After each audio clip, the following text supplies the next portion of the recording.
मित्रांनो, आई कुठे काय करते या मालिकेच्या आजच्या भागामध्ये आता राधिका तेथे येत म्हणते की मी कधी काय करेल हे माझंच मला माहीत नसतं.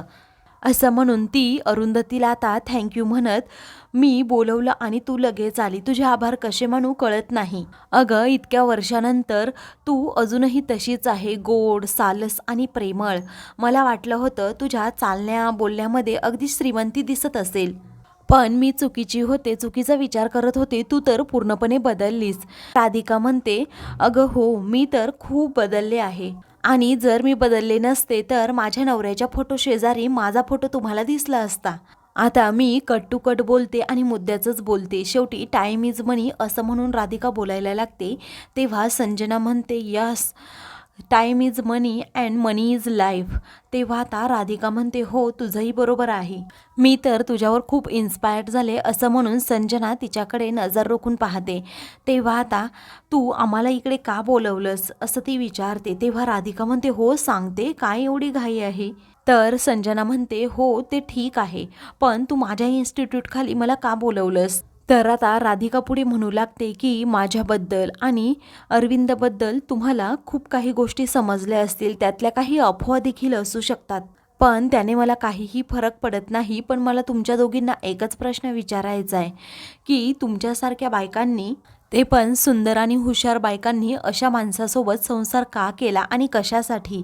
आणि आजसुद्धा तुमच्या दोघींचा त्याच्यावर एवढा जीव आहे की तुम्ही दोघीही त्याची बाजू मांडण्यासाठी इथे आलात. तो किती क्रूर आहे, किती स्वार्थी आहे आणि पूर्णपणे स्वार्थाने बरबटलेला आहे. फक्त स्वतःचाच विचार करतो. ज्याने स्वतःच्या बायकोला फसवलं, मुलांना फसवलं, तो खूप चीप वागला आहे. असं म्हणून ज्याने स्वतःच्या मित्राला फसवलं आणि मित्राचा जीव घेण्यापर्यंत त्याची मजल गेली, त्या दिवशी त्याने एक नाही तर 2 जीव घेतले.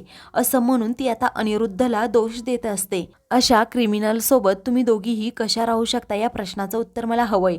तर इकडे अनिरुद्ध हे सगळं पाहत असतो की नक्की राधिका काय बोलती. इकडे राधिका म्हणते, या प्रश्नाचं उत्तर तुम्ही दोघींनीही एक एक करून द्या की तुम्ही त्याच्यावर जीव कसा लावू शकता, प्रेम कसं करू शकता, आणि या उत्तरावरच तुमचं पुढचं आयुष्य आहे आणि भविष्य लिहिलेलं आहे. तेव्हा आता राधिका ही 2 पत्र काढते आणि म्हणते, एकात तुमचं भविष्य, एकात माझं भविष्य. आता हे काय आहे असं आता संजना विचारते. तेव्हा अरविंद आत्महत्येची जी चिठ्ठी लिहिली होती ती यामध्ये आहे. या चिठ्ठीमध्ये शेवटपर्यंत तो फक्त अनिरुद्धचं नाव घेत होता आणि दुसरी जी चिठ्ठी आहे ती, संजना तुला मी देणार आहे, तो चेक आहे, तुझी इन्स्टिट्यूट तू मला विकून टाक. तर आता संजना म्हणते, मी माझी इन्स्टिट्यूट तुला का विकू. असं म्हणून ती राधिकाला आता चांगलाच हिसका दाखवते. त्यानंतर आता अरुंधती ती आत्महत्येची चिठ्ठी लिहिलेली पाहते. तेव्हा आता संजनाला ती म्हणते की गाडीमध्ये चिठ्ठी आहे ना, तेवढी घेऊन ये. तेव्हा आता संजना ती चिठ्ठी घेऊन येते. अरुंधती त्या दोन्हीही चिठ्ठ्या आता वाचते. तर आता त्यामध्ये तिला अक्षर वेगवेगळं दिसतं. तर आता अरुंधती पुढे तिला म्हणू लागते, हे बघ, आम्ही तुला एक सत्य सांगायला आलोय आणि ते सत्य पचवण्याची तुझी तयारी असायला हवी. त्यानंतर आता ती विचारते, ही खरंच तू दिलेली चिठ्ठी आहे, मग अरविंदने लिहिली होती का. आता माझ्याकडे 2 ह्या चिठ्ठ्या आहेत, एक माझ्याकडे असणारी आणि एक तुझ्याकडे असणारी. आता त्या चिठ्ठीमधलं दोन्हीही अक्षर वेगवेगळं आहे आणि ही आत्महत्येची चिठ्ठी नक्कीच अरविंदने लिहिली नाही हे मला 100% वाटतंय. राधिका देखील पाहते तर अक्षर वेगवेगळं असतं, तिला तर धक्काच बसतो. त्यानंतर अरुंधती आता तिला सांगू लागते की मी काय अक्षर ओळखण्यामध्ये तज्ज्ञ नाही, पण अरविंदसारखा एक चांगला मित्र, त्याचबरोबर एक चांगला नवरा आणि एक चांगला बाप कधीही स्वतःचा जीव घेऊ शकतच नाही. आणि कितीही कठीण परिस्थिती आली तरीही त्याच्यातल्या बापाने त्याला जीव घेऊ दिलाच नसता. तेव्हा तू तर त्याला फक्त एकदाच भेटली आहे ना. आता राधिका विचारते. अरुंधती म्हणते की नाही, मी पार्टीनंतर अजून एकदा भेटले होते त्यांना. जेव्हा ते मला भेटले होते तेव्हा ते खूप खुश होते, तुझ्याबद्दल, होणाऱ्या बाळाबद्दल खूप बोलत होते. त्यासाठी काहीतरी करायची त्यांची खूप इच्छा होती. पण एकच गोष्ट आता तुला सांगते की त्यांनी स्वतःचा जीव घेतला नाहीये आणि अनिरुद्धमुळे तर नाहीच नाही, आणि त्यांनी स्वतःने आत्महत्या केलेलीच नाही. तेव्हा आता राधिकाला धक्का बसत ती विचारते, अगं अरुंधती, तू हे काय बोलतेस. तेव्हा अरुंधती म्हणते, हे मी सत्य बोलतीये. कधी कधी आपल्या जवळच्या माणसाबद्दलच आपल्याला काही गोष्टी माहीत नसतात, तर पुढे आता अरुंधती म्हणू लागते की अरविंद खूप मोठ्या संकटात अडकले होते.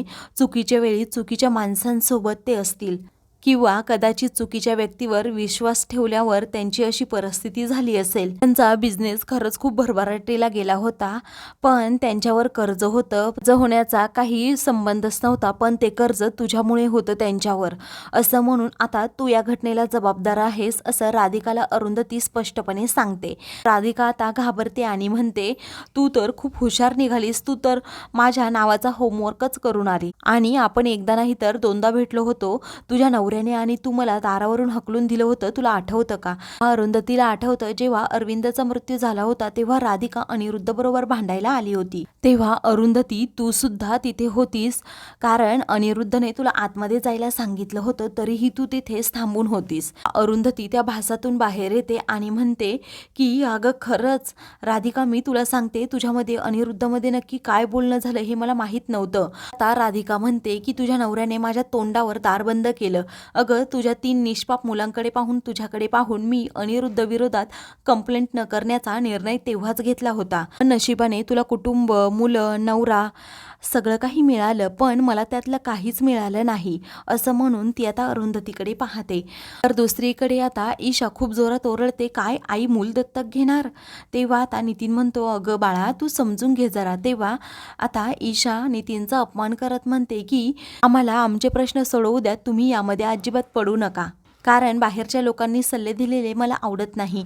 तेव्हा आता आशुतोष म्हणतो, नितीनशी असं बोललेलं मला आवडत नाही, अगोदर तू त्याची माफी माग. ईशा म्हणते, मी का माफी मागू त्यांची? उलट तुम्हीच माफी मागा माझी, कारण आशुतोष सर, तुम्हीच तर मला प्रॉमिस दिलं होतं ना की तुमच्या आईपासून तुम्हाला कधीही तोडणार नाही म्हणून. तेव्हा आशुतोष म्हणतो की अगं ईशा, तसं काहीही नाहीये. तेव्हा ईशा म्हणते की तसंच आहे, एवढा मोठा निर्णय तुम्ही कसा घेऊ शकता? नितीन देखील ईशाला समजावू लागतो, पण ईशा अजिबात ऐकायला तयार नसते. ती म्हणते की तुम्ही हा वेडेपणा करू नका, आईने हो म्हणायच्या आत तुम्हीच नाही म्हणा, नाहीतर एक मूल सांभाळायच्या नादामध्ये आई तिची 3ही मुलं गमावून बसेल, असं म्हणून ती तिचा निर्णय सांगते. इकडे राधिका आता त्या दोघींना म्हणते की मी माझं सर्वस्व गमावलं, म्हणजेच माझं बाळसुद्धा त्या दिवशी गेलं, हे ऐकताच आता अरुंधती संजनाला धक्का बसतो. तेव्हा अरुंधती म्हणते, याबद्दल मला काहीच कल्पना नव्हती. तर आता राधिका पुढे म्हणू लागते की अनिरुद्धसारख्या माणसाने माझ्या नवऱ्याला धमकी दिली, म्हणूनच त्याने थरथरत्या हाताने हे पत्र लिहिलं. अगं तुझ्यासारखी मी तज्ज्ञ नाही हे मला माहिती आहे, मी तुझी खूप मोठी फॅन होते, पण आता तुझ्यावरचा विश्वास देखील डळमळला माझा, कारण तुला माहीत नसेल, पण अगं अनिरुद्धसारख्या माणसाने माझ्या नवऱ्याला मारलं.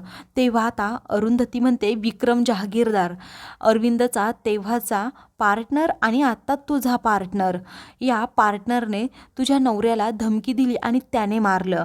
तेव्हा आता राधिका हसत म्हणते की असं असूच शकत नाही, ज्याने माझ्या पडत्या काळात मला साथ दिली तो असं माझ्या नवऱ्याबद्दल करूच शकत नाही. अनिरुद्धसारखा माणूस अजूनही खंबीरपणे लाज न धरता इथे तिथे चालतो आणि कुठेही फिरतो, ते फक्त तुमच्या दोघींमुळे, तुम्ही दोघीही त्याला सपोर्ट करताना म्हणून. आता माझा न्याय मी स्वतःच मिळवेन, असं म्हणून जी आत्महत्येची चिठ्ठी असते ती टराटरा फाडून टाकते आणि संजनाच्या हातात तो चेक टेकवत म्हणते की तू तुझी इन्स्टिट्यूट बंद कर.